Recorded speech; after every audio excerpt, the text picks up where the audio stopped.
At isa doon sa nag-viral at nakita namin yung post mo ay yung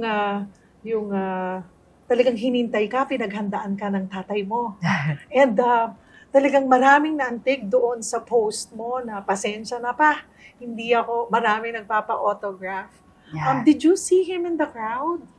Nung medyo nakalagpas na po kami Oo. nung nakita ko yung papa ko. Pero medyo expected ko na po na makikita ko siya. Mhm. Kasi malapit po yung working place niya po dun. So, expected ko po na isa po siya sa makikita ko. And, sobrang saya ko po. And nagpasaya talaga ako kasi ang dami po talagang nagbabato ng mga damit po. Oo, nagpapa-autograph. Yeah, sila Ate Nesty nga po. Sila na po yung eto. Pero mama to. Oo. So, Hindi- kami po, like, parang hindi ko na po masyado po bang napansin po. Ayan, Yeah. I'll show it to you.